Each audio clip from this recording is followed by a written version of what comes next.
There's nothing more to this. Down on bended knees, asking God to fix this. He sees all of this. You should know by now that it's better to read this. Reaching. No, I'm teaching, I'm teaching. And this is what you're going to see on the t-shirt. If you have voted, you know, that to me, that means you were vigilant, you're optimistic about our future. You're not pessimistic, you're tenacious. That means you're up on your game and you're almost militant with it.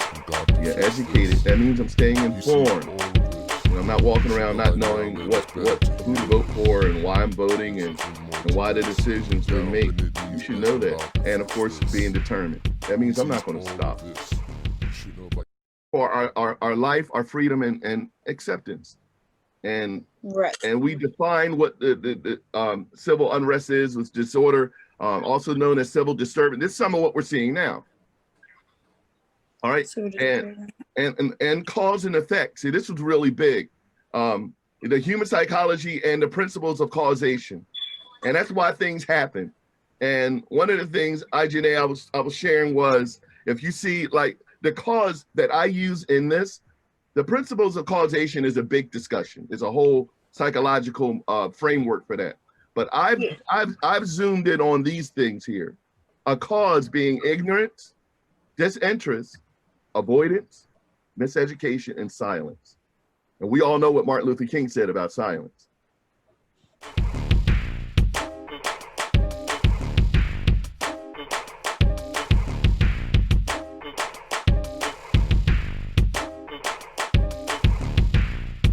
Here's the effect. Ignorance equals mistakes. Now, ignorance not in the derogatory sense, we call people ignorant. I'm not talking, ignorance means you don't know. You just aren't educated. And a lot of people aren't educated. Like a knowledge. Yeah, you got it. And they make mistakes. So disinterest is equals lack and abstinence, or absence of resources. That's what I'm talking about. Like, for instance, the U.S. Census. And IJNA, you're old enough to vote, right? Yeah, I am. I gotta register. I still haven't registered. I gotta get on it. Okay. The importance. So what happens is, when I was talking about this, some people are disinterested in voting. They're not interested in filling out the U.S. Census. So what happens is it produces lack. And what I mean by that is it produces lack because the U.S. Census, you look at it this way. If there's, say there's 30,000 people that live where you live, in the province, in the area where you live. Right. And only 10 people fill out the census. So what the local government and the United States government does, they apply resources to that region based upon how many people that live there. Now, they don't know everybody. They just know numbers. They know the people that put the numbers down, correct?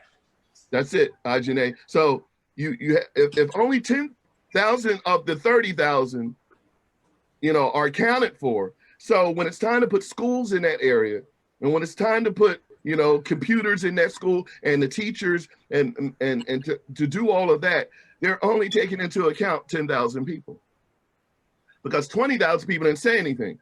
So what happens? We end up with lack. And the absolute word for, ain't no jobs here. There's no, we need better schools. Well, that there's two things that has to do with that. Part of that is the U.S. Census. We got to work the system, right? And the voting, and put people in place that we know that's going to represent what we want and what we need. Yeah, definitely. No, most definitely. Yeah. So here's the next thing. And I'm so glad you was able to jump onto this. I really am. Okay, so cause and effect. The cause is ignorance. The effect is mistakes. Disinterest means, okay, in other words, your disinterest explains mine. If you weren't interested, so hey, you know how we are, but that happens on a broader scale too. All right, avoidance. Now this is big. Avoidance, I have here, it equals the outcry and civil unrest that we see today. And a lot of what was happening, people were avoiding, or our law enforcement, our government was avoiding the outcry of the people. Black Lives Matter. How many times people been became a avoiding big, it? yeah. That's big, Janae. You know, a lot of people, I think it's very dismissive. You tell me what you think about this. I think it's very dismissive to say, when I tell you Black Lives Matter, and you come back with, well, all lives matter. It is dismissive because it's like, that's like saying, that's like the Black Lives Matter and the Blue Lives Matter. A lot of people that are racist they're not offended by Blue Lives Matter, but they're offended by Black Lives Matter. And when you think about it, the only thing that they're really bothered by is black. Mm-hmm. Yeah, see? You gotta look at it like that. That's right. So let me go back to that. Where's that here? So the avoidance. So if you avoid, and that's what we see a lot of.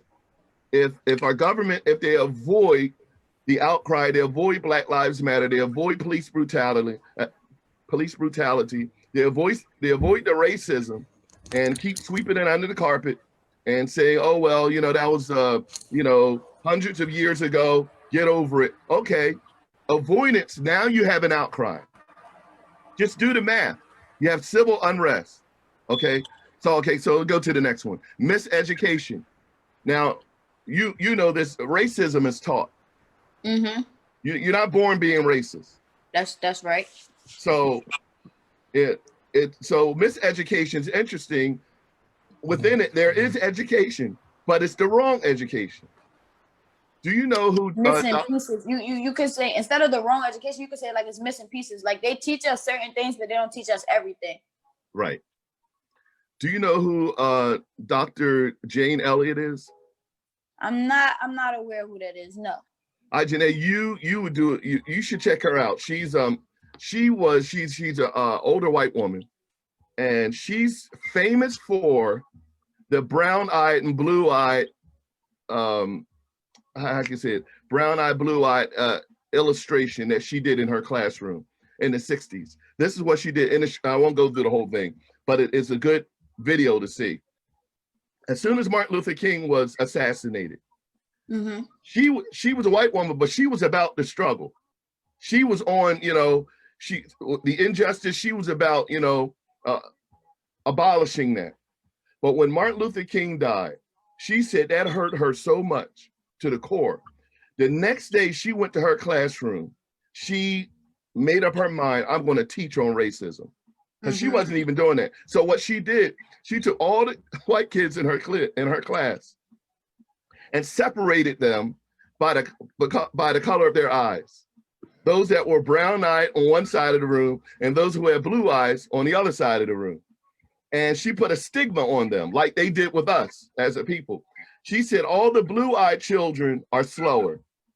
And they started to get sad because she's telling them that, the blue-eyed children, they're not as smart as the brown-eyed kids. And so even at lunchtime, she said that the blue-eyed children had to wait till after the brown-eyed children went to the lunch table and got their food. He said, because the blue-eyed children, if you send them first, they'll eat too much. Isn't that cruel? I mean, just jacking their mind up. So by the end of the day, those children were so upset. Some of them started to get violent. See that philosophy? But I bet they understood it. They understood it. And she said she didn't realize the impact that had when she taught it. Because she said if she knew the backlash she would have gotten from that, she would not have done it. But till this day, she says, now watch this, Dr. Jane Elliott, she's good. She said American education, the education system in America is not education. She calls it indoctrination. Is that interesting? In other words, our education system, as you just stated, they're not teaching us everything. Mm-hmm. They're missing some things, and it breeds racism. All right, so let me go. So check out Jane Elliott. She's really good. All right, so we have here miseducation. It breeds this racism and hate, and silence, abandonment, and betrayal. That's the word I was looking for. So there are some good people who know Black Lives Matter, and who know police brutality is wrong. Uh-huh. Live around us, work around us, but you won't speak up. Uh-huh. You see it, You see me getting harassed for no apparent reason, and you just walk by and don't even, that's betrayal. All right, so now, so the next slide is, what's the resolution? So we didn't put all of that out there and say, okay, that's the end all and be all. Okay, ignorance breeds mistakes, but the resolution is education. Now, not so much education, going to college, and that's part of it, but just being informed, knowing who you should vote for, ask some questions, Google some of these individuals who are running for office, watch some of their videos, you know, just inform yourself. So you're in a better position to speak to it. All right, disinterest. What's the cure for that? Show interest. And somebody say, listen, like you guys were on the stage when you sang on the other day, and I don't know who the gentleman was, but he was given an opportunity for some other young people to come up and say something.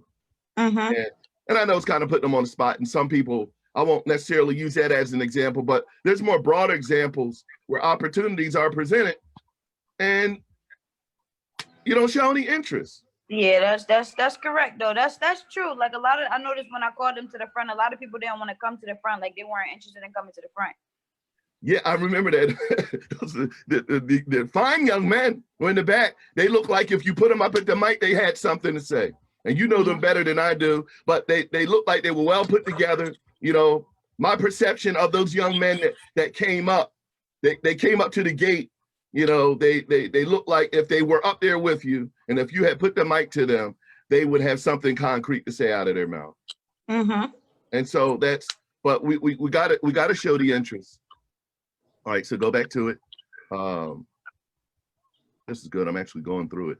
All right, so the resolution is show, and so avoidance. What's the resolution for that? To look and to engage. They're doing it now. And a lot of people, yeah, because of the civil unrest. And so to look at it, to get engaged. All right, miseducation, obviously, the cure for that, or resolution, tell the truth in love. Now, a lot of people are trying to, you know, overlook the reality of the miseducation, but you know, I think there's a way we can communicate it without being so vicious with it. I mean, that's part of it. We gotta manage that, right? You know, we're upset. I want to go at the jugular. I ain't trying to hear what you got to say, but if I realize as a Caucasian, if you're talking crazy and you're trying to, like a favorite minister of ours, Rod Parsley, I don't know if you know that name. There's a big discussion going on about him, and he did this whole, from his pulpit, talking about, you know, our forefathers, you know, they were good men, and all of this, that was his way of trying to be relevant. Do you know, all of us on social media was like, that ain't happening. And you know what? He talking about hear from God, like he was speaking for God, but really, you know what he sound like to me? He sound like that massa syndrome. Like, we freed you all, didn't we? You know? Yeah, tick for tick. Yeah, and it's like, well, wait a minute, you're missing the sin that brought us here in the first place. Who's that said the sin that did Jezebel in? that's what you're dismissing all of that. So, but anyway, I can go more into that, but I think that's what happens when